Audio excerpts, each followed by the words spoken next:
dear friends and my dear students, welcome to my channel. Before starting the video, first of all I'll tell you a motivational quotation.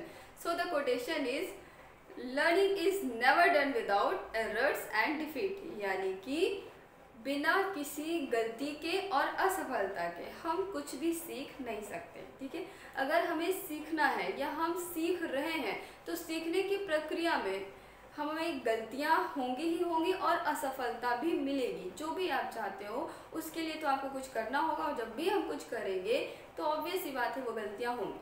अगर वो गलतियां होती हैं, लगातार होती हैं, तो वो असफलता में परिवर्तित हो जाएंगी। लेकिन अगर हम उन गलतियों से सीखते हैं, उन्हें सुधारने की कोशिश करते हैं, लगातार सुधारते रहते हैं, तो वही क्या होती है, हमारी सफलता में परिवर्तित हो जाती है और हमें सीखने को बहुत कुछ मिलता है। ठीक है, तो ठीक है, अभी मैं आ जाती हूँ अपने टॉपिक पर। तो मैंने लिया आज पार्ट्स ऑफ स्पीच। ऑल्दो मैं आपको पहले भी पार्ट्स ऑफ स्पीच एक झलक में बता चुकी हूँ, बट फॉर रिवीजन मैं एक बार और आपको बता देती हूँ। ठीक है, चलिए इसके बाद मैं आपको बहुत ही डीपली पढ़ाऊँगी पार्ट्स ऑफ स्पीच। एक एक पार्ट्स ऑफ स्पीच को उठाकर उससे बहुत ही डिटेल में आपको बताने वाली हूँ। चलिए देखिए, पार्ट्स ऑफ स्पीच टॉपिक लिया गया है। अब पार्ट्स ऑफ स्पीच होता क्या है ये जानिए।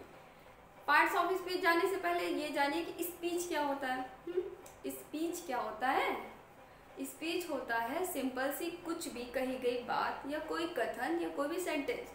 जब भी हम कुछ बोलते हैं या कोई भी सेंटेंस बोलते हैं तो उन सेंटेंस को बोलने के लिए वर्ड्स का यूज़ होता है ना। हमने कोई सेंटेंस बोला और उस सेंटेंस में वर्ड्स यूज़ हुए, तो वो जो वर्ड्स हैं वो सेंटेंस के पार्ट हैं और उन्हीं को ही हम पार्ट्स ऑफ स्पीच कहते हैं। यानी आप समझ सकते हैं, स्पीच कोई सेंटेंस है और उस सेंटेंस में जो वर्ड्स यूज़ हुए हैं वो उनके पार्ट्स हैं, उन्हें हम क्या कहते हैं, पार्ट्स ऑफ स्पीच। और हर एक वर्ड जो सेंटेंस में यूज़ होता है वो अलग अलग काम करता है। अब क्या क्या काम करता है या उसका क्या क्या नाम दिया गया है वो भी हम जानते हैं। तो हमारी पार्ट्स ऑफ स्पीच होती है 8 टाइप्स की। ओके, 8 पार्ट्स ऑफ स्पीच होती है। ठीक है, इनमें आपको कंफ्यूज नहीं होना है। मैं एक बार रिवीजन के लिए बता रही हूँ। मैंने प्ले स्टोर भी बना दिया है पार्ट्स ऑफ स्पीच नाम से।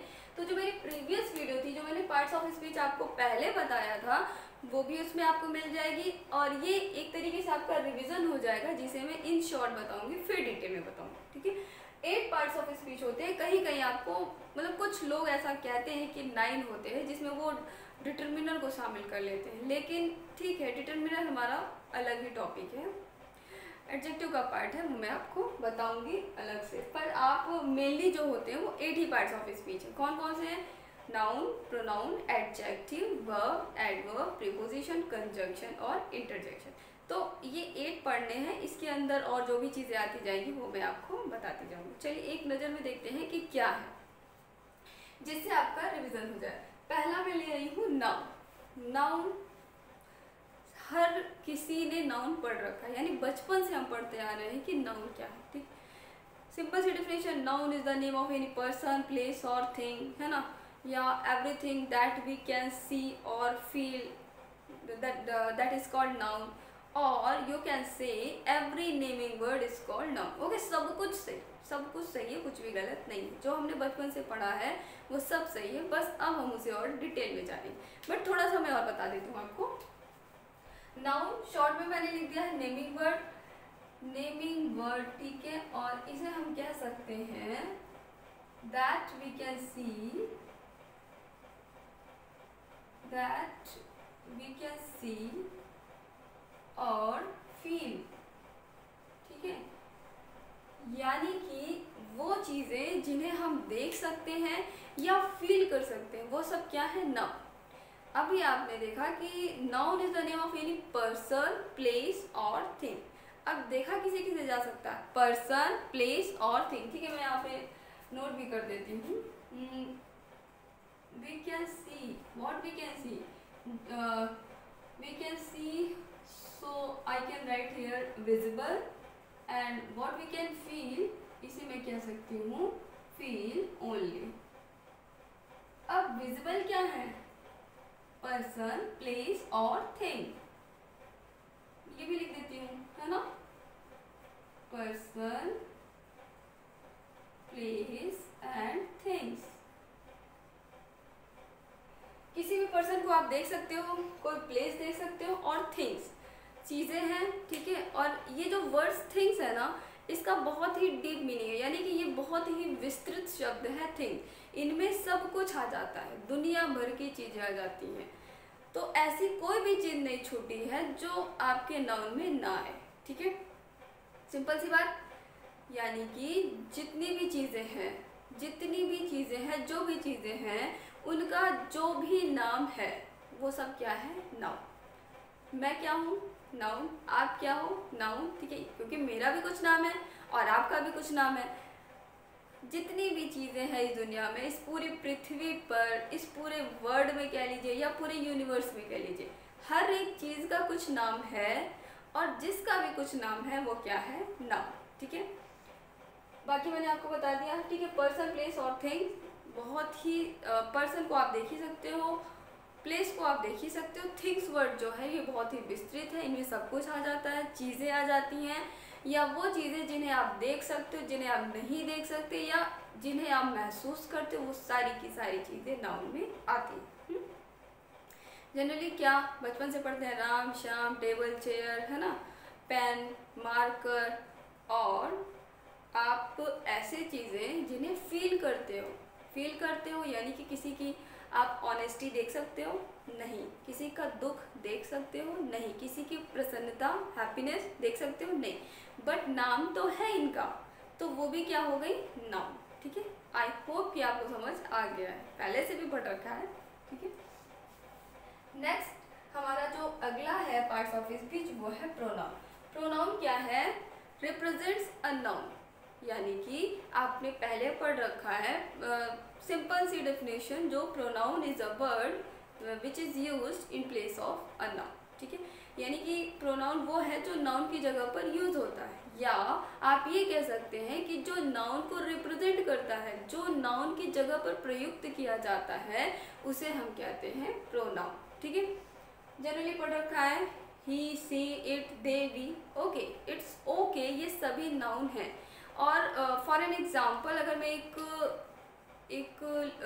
सेंटेंस बोलूँ, ठीक है, जैसे मैं बोलूँ कि Priya is my friend, okay, Priya is my friend, she is very good at mathematics, okay, Priya मेरी दोस्त है और वो मैथमेटिक्स में बहुत बहुत बहुत ज़्यादा अच्छी है, ठीक।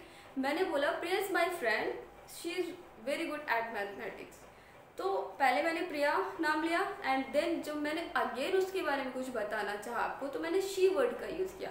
तो ये जो मैं ये भी कह सकती थी कि Priya is my friend and Priya is very good at mathematics, but मैंने 2 टाइम्स उसको नाम नहीं लिया, सेकेंड टाइम मैंने शी यूज़ कर लिया।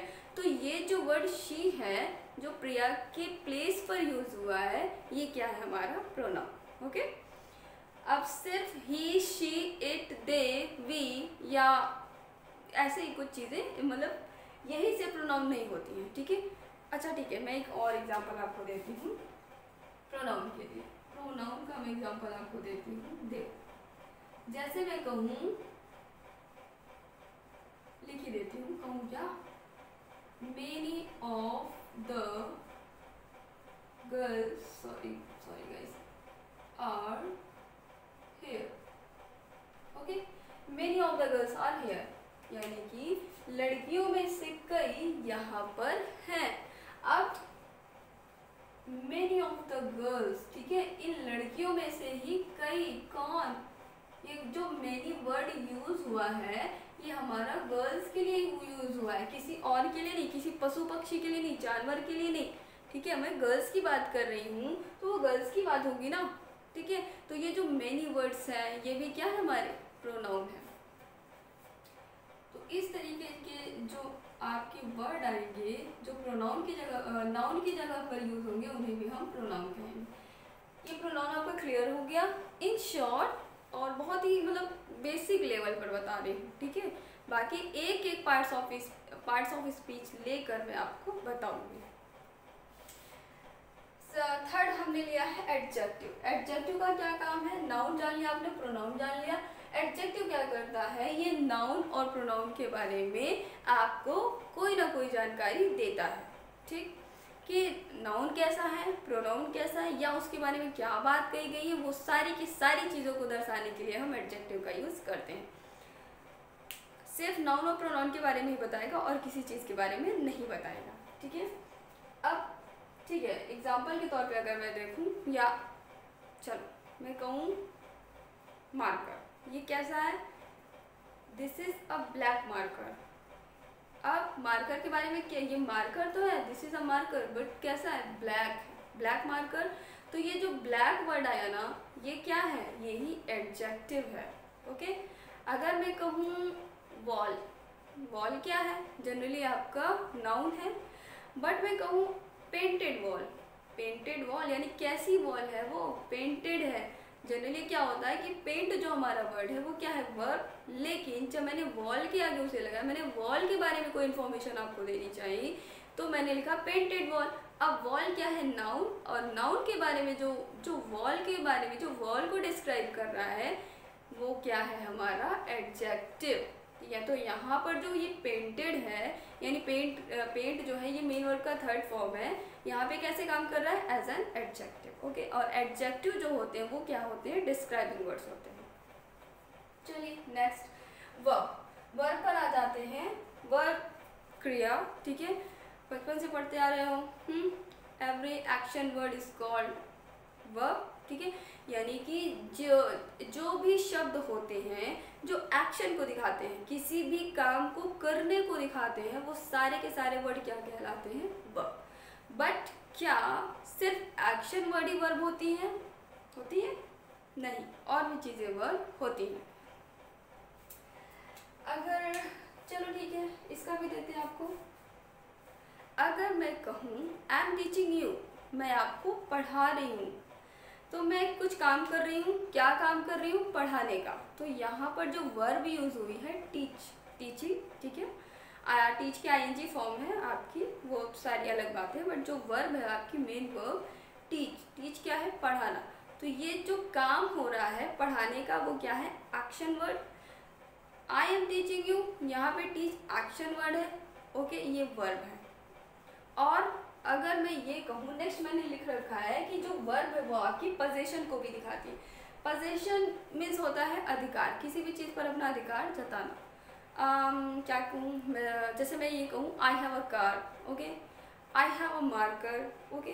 तो मैं ये क्या कह रही हूँ? I have a marker. मैं इसका बेस्ट एग्जाम्पल ले लेती हूँ क्योंकि ये आपके सामने ही है, ठीक।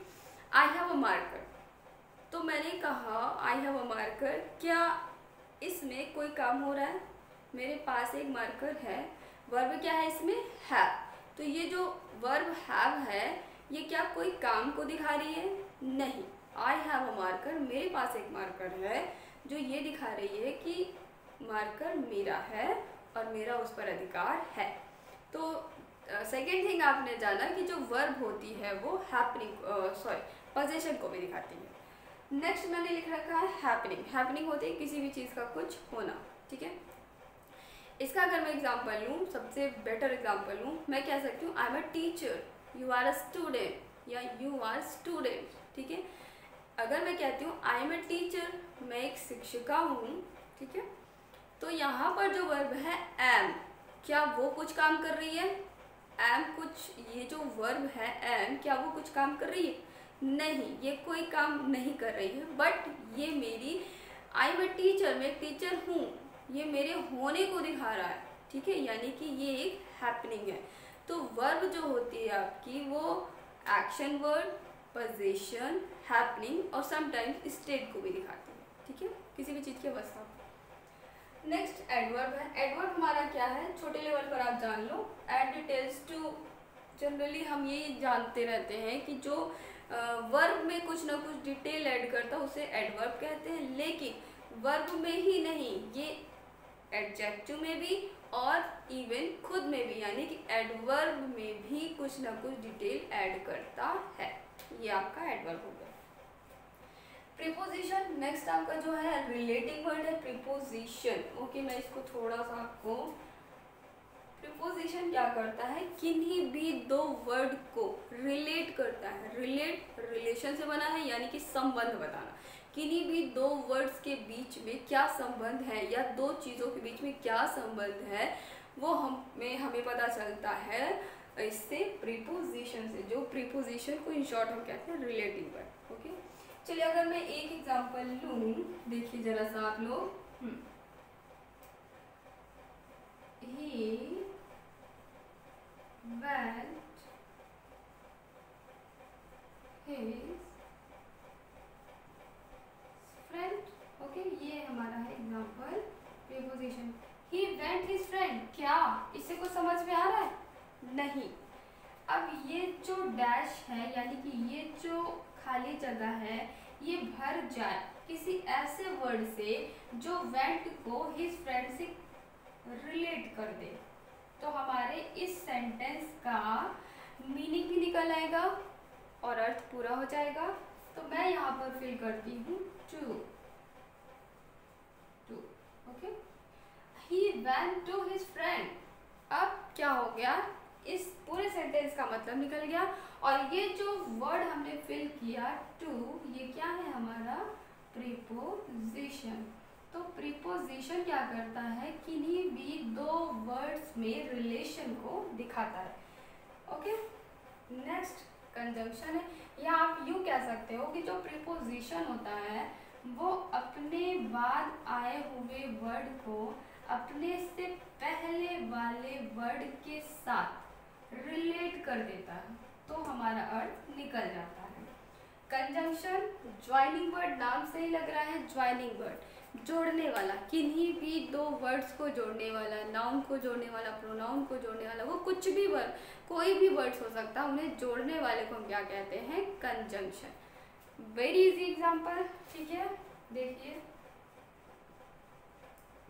ओके, अगर मैं यहाँ पर लिखूं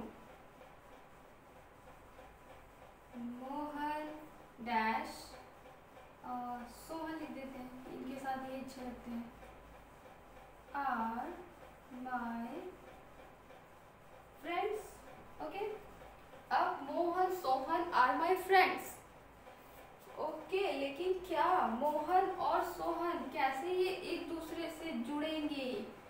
मैं यहाँ पर फिल करती हूँ and Mohan and Sohan are my friends. अब जो हमने सेंटेंस लिया था उसकी मीनिंग कंप्लीट हो गई और मोहन और सोहन दोनों को ही एंड ने जोड़ दिया और जोड़ने का काम किया, तो हमारा ये सेंटेंस की मीनिंग निकल आई, हमारा सेंटेंस करेक्ट हो गया। तो ये जो वर्ड है एंड, ये क्या काम कर रहा है, एज अ कंजंक्शन। ठीक है बच्चों। इंटरजेक्शन ठीक है, अब हमने ये तो जान लिया नाउन क्या है, प्रोनाउन क्या है, adjective, verb, adverb, preposition, conjunction. अब हमारा लास्ट बचा है इंटरजेक्शन। इंटरजेक्शन क्या है, यानी कि कुछ ऐसे भी वर्ड्स होते हैं जो हमारे मुंह से अचानक से निकल आते हैं। ठीक है, अब वो जो वर्ड्स, जैसे कि मान लीजिए कि आप क्लास में फर्स्ट आ गए, है ना, खुशी मनाते हो, मतलब अचानक से जो कोई सूचना मिलती है, कोई भी इंफॉर्मेशन आपको मिलती है, तो उस इंफॉर्मेशन को जानने के बाद जो आपके इमोशंस होते हैं, जो सडन फीलिंग्स होती है, वो उससे कुछ ना कुछ ऐसे वर्ड्स निकल आते हैं, ऑटोमेटिकली निकल आते हैं, उन्हीं को ही हम इंटरजेक्शन कहते हैं। जैसे hurray, hurray, we won the match. Okay, और अगर कोई ऐसी खबर जो हमें थोड़ी उदास करने वाली हो, alas, my dog has died, है ना, तो इस तरीके के जो वर्ड्स होते हैं जिनसे हमारी फीलिंग्स होती है, सडन चेंज हो जाती हैं, उन्हें हमने इंटरजेक्शन की कैटेगरी में रखा है, और वो सारे कहलाते हैं आपके इंटरजेक्शन में आते हैं, और क्या व्यक्त करते हैं, हमारे इमोशंस को और सडन फीलिंग्स को। जैसे एग्जाम्पल लिख ही देते हैं, ठीक है, और हुर्रे, एक्सक्लेमेशन मार्क लगता है इसमें, इस तरीके से, we have won the match। और नेक्स्ट, अगर हमें कोई सैड इंफॉर्मेशन मिलती, अलास his dog